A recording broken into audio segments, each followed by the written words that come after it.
We are dealing with a yet unrecognized level of consciousness, independent of man but closely linked to the earth.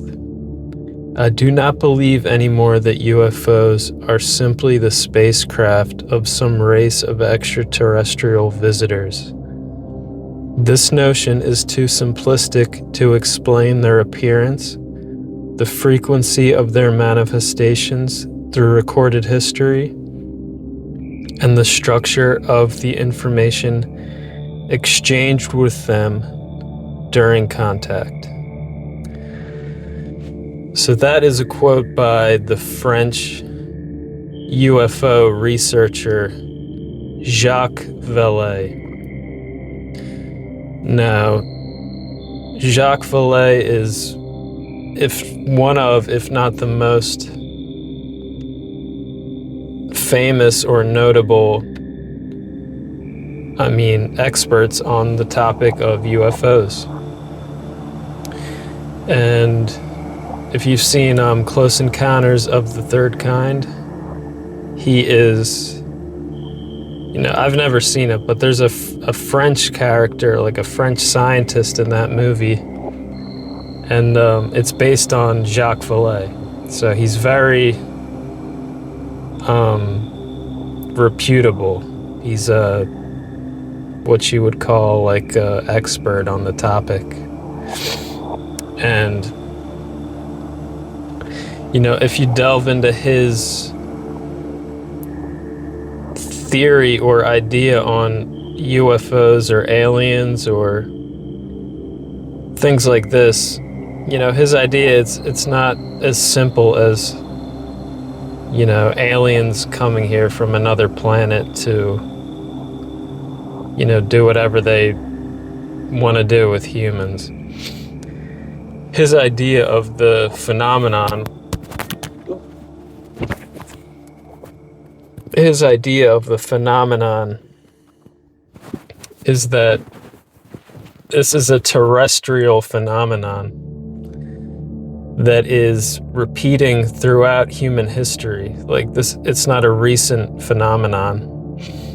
And, depending on the time period or the biases of the person experiencing this phenomenon, it will appear differently. So, for example, there was a case, I believe in Sweden, where some young man, he goes off and he is abducted by elves. So it's the same situation as an abduction experience with aliens, what we have today, but with elves. And it wasn't a spaceship, it was like a house that he got taken into. So what really is this? It's a very hot topic these days, the whole UFO disclosure thing. And in my opinion, and from my own personal experience, I think that what people call sleep paralysis and UFO abductions and all these paranormal things that people experience, like poltergeist, it's all the same thing doing this. And you have to look for the commonality between all of these different encounters that people have, and what the main commonality that I've found is, they're trying to extract fear out of people. And you may ask why, and I'll get into that. But so let's just talk about, signs and wonders. God's signs and wonders. What does that mean? Well, God will reveal himself to his people in awe-inspiring ways. So, for example, I mean, you take it for granted, but like a rainbow, it's a pretty awe-inspiring thing when you come across it. I mean, tornadoes, that's another one. These are pretty miraculous things to witness. And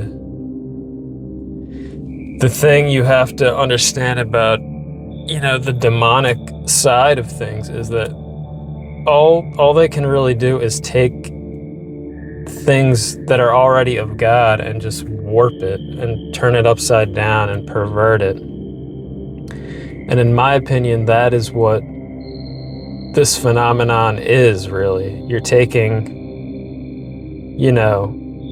think about like in Ezekiel, the things he saw coming down from the sky.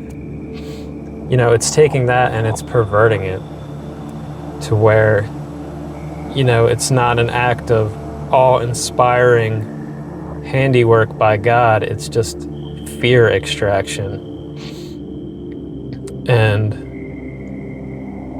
if you've ever heard the concept of loosh, they call it loosh. And this is kind of like, it's almost like a drug to these different spiritual entities. And what is it? Well, it's fear. I mean, you could call it adrenochrome, whatever you want, but fear is like some type of energy source to them. And I say fear, but I guess it could be really any negative emotion.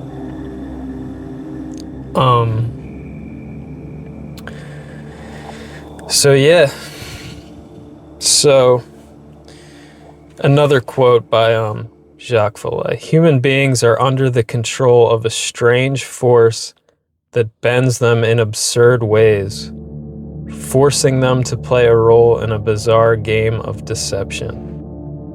So,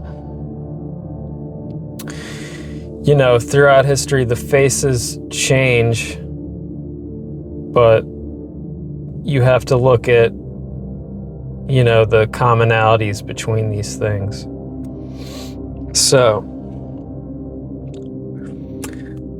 another quote: "The symbolic display seen by the abductees is identical to the type of initiation ritual or astral voyage that is embedded in the occult traditions of every culture.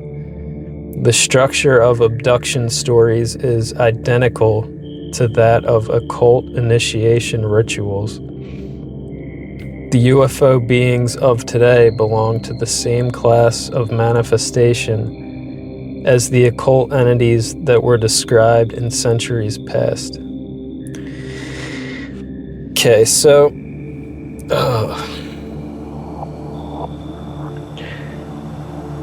humans, from our inception, have been receiving information from, some people call them watchers, some people call them fallen angels, some people call them demons. But the point is we've been getting kind of occult information from these, supernatural sources. So, for example, the Mesopotamians, they pretty much contributed their whole civilization to, being assisted by these watchers, or these, I'm sure they would call them gods. But from a modern perspective, we know that they had to have been some kind of like fallen angels, some kind of, intelligence that is beyond ours, but still terrestrial to this planet in a way. And they attributed astrology to these beings. They attributed mathematics, cosmetics, technology like warfare technology, architecture, agriculture. All of these things, they say, were pretty much given to them by these beings. So it makes you think, these things have never went away. So it makes you think, what is our government receiving? What kind of information are they receiving? Because,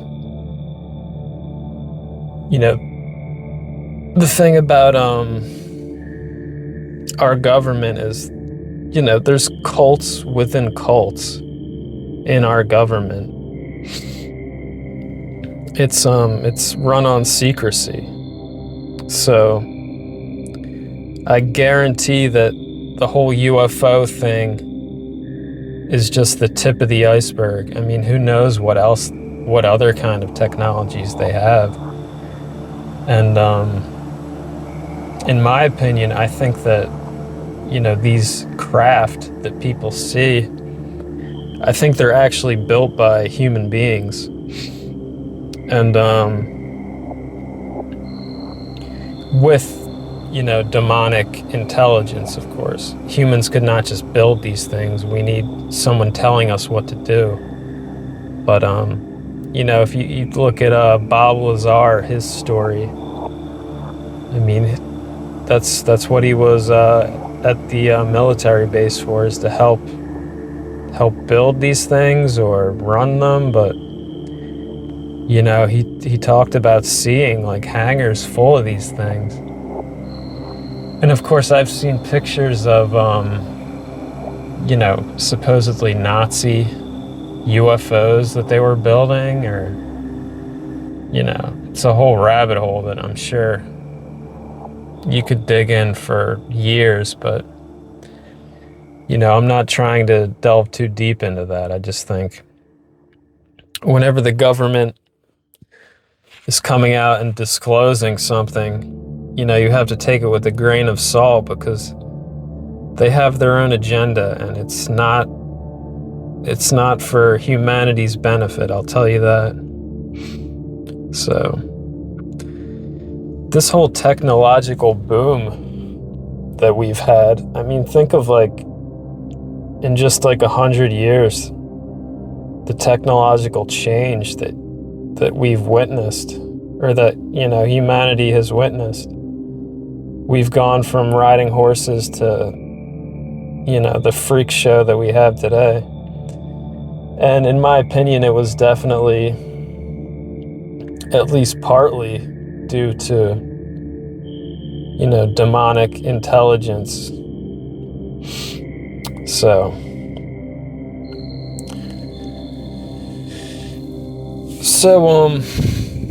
sleep paralysis. I think most people these days, they kind of understand that, sleep paralysis, it's demonic. Most people understand this. It has a mundane name and kind of a mundane explanation, but it's pretty blatant that it's a spiritual attack that these people are experiencing. And if you're more interested in this, there's a really good documentary called The Nightmare, and you can watch it for free on Tubi. But I'll try to play a clip from it right here. Gone to sleep. The two girls, they were asleep. They were out like a light. Almost immediately the paralysis hits. Normal paralysis, completely normal. Situation, like stereotypical dark room. But in this, there's a really tall entity. Like, if the room is 8 feet tall, he is an 8 foot tall dude with a hunch. Like, he's not fitting in this room. And there were red eyes. This is what I remember. And like very Mothman type shit, actually. And it starts talking to me. He repeats, "You know who I am." You know who I am. You don't know who I am right now, but I know you, and you know me. You are going to die.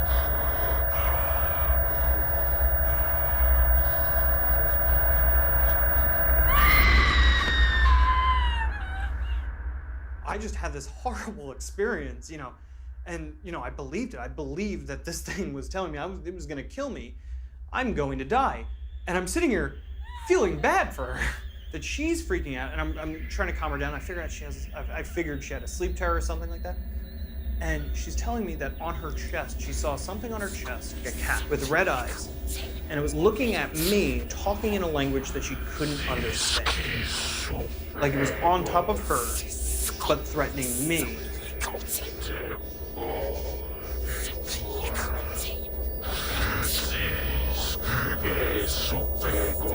And the second she said it had red eyes, I just, fucking freaked out. So I have experienced sleep paralysis on numerous occasions. And, it's blatantly obvious to me, at least, that it's a spiritual attack. In one instance, I recall, I was paralyzed. I was laying there, and this thing was like on top of me. Like, think of a mosquito, how it's sucking your blood.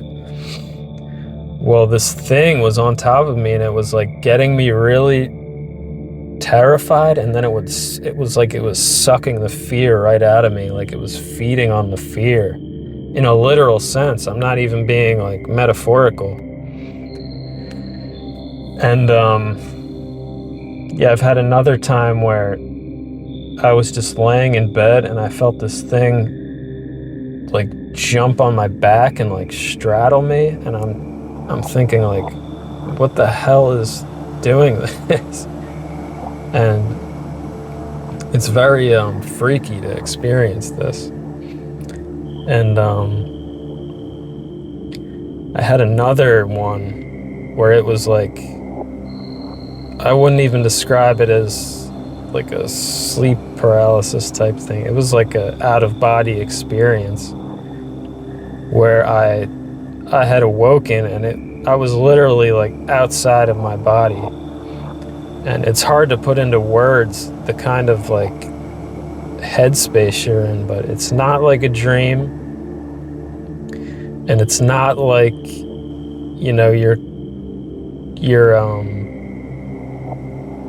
it was like waking life, but I was outside of my body in like the nether realm, and it felt like I can only compare it to, like, say somebody like drugged you, or somebody like roofied you or something, and you're like slowly losing consciousness, but you're fighting to keep like walking or something. And it was the most terrified I've ever been. And everything had this kind of bluish tint to it. And, I look over and there's this like shadow person like walking like to my right or whatever. And it was the most I thought I had died or something. It was the most terrified I've ever been. But I knew that I was not in my body. Like, I knew I was like a spirit or something. And yeah, it was terrifying. But I could imagine how somebody could think of that as having been like a UFO abduction. Because a lot of UFO abductions, they play out exactly like these kind of sleep encounters that people have, where they're attacked like this. And another thing would be like, a lot of people take Benadryl, like they try to get high on Benadryl, and they end up seeing these shadow creatures. And it's so common that they have like a name for the main guy or whatever. They call him the Hat Man or something. And people will take Benadryl, excessive amounts of Benadryl, just to see these things, which I don't know why you'd want to see these things. But I'm getting off topic here. So what is the way that like demonic forces operate. So they operate through your perceptions. So everybody that has like a supernatural encounter like this, it's a very personalized experience. So, for example, depending on your biases of what you think an alien would look like, or what time period you're living in, like I've you know, delved into tons of different like UFO abduction stories and encounter stories, and they're all extremely different. All of the beings, you know, they all give very different stories. They're always kind of different looking. There's no like commonality to these encounters people have. And in my opinion, it's because these experiences they're at least part way like hallucinatory, because that's how demonic forces operate. They use your mind, your memory, your perception. So they can take ideas from like movies you've seen or something, or books you've read. So yeah, depending on the person experiencing it, they all have extremely different encounters, but the commonality through all of these encounters is fear. I mean, fear and subjugation and extraction, like they're taking something from you. So, straight up demonic. Yeah, I guess I'll talk about the time I saw, you know, like a UFO, what a lot of people would describe as a UFO, but to me it was more of like an angelic encounter. Like a lot of people, when they think UFO, they think of like a craft, like a flying saucer or something. But to me, it was more like orbs. And I think that's how you can tell the difference between, is this a divine encounter or is this, you know, demonic? Is, you know, God will use lights. You know, he's not going to send like spaceships. But what I saw, I was driving, and as I was driving down this road, this was years ago, this was like 2015 or 16, but I was driving down this road and I saw these like 3 triangular lights kind of above me, like riding with me. And it wasn't as tall as a plane would be, but it wasn't that low to the ground. It was kind of hard to gauge the distance, but yeah, basically I was like, what the hell is this? So I followed these lights and they kind of went into this like shopping center type thing. And they sort of go over the roof of this shopping center. And yeah, from that point on, they just broke off into orbs, like tons of orbs. And these orbs would form like formations. Like if you think about how Ezekiel described, you know, the wheels, like wheels within wheels, like concentric circles. That's what it was like, literally. But like with orbs, like they would form these cool patterns and then they would break off and form other patterns. And it was just amazing to witness. And yeah, they did this for like a short period of time, and I got the sense that it knew I was watching it and it was kind of like performing this for me. So yeah, I watched it for probably like a half hour and then it just took off. But I did manage to get a recording of it. I mean, the recording is on a flip phone. That's what I had back then. And yeah, the quality is not anything close to what I actually saw, but I did capture a little bit of it, so I'll try to edit that into this. But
basically, don't be fooled by all this UFO stuff. It's the same thing it's always been. Whatever the government wheels out this week or next, take it with a very large grain of salt, and trust God and don't be afraid. All right. Take care.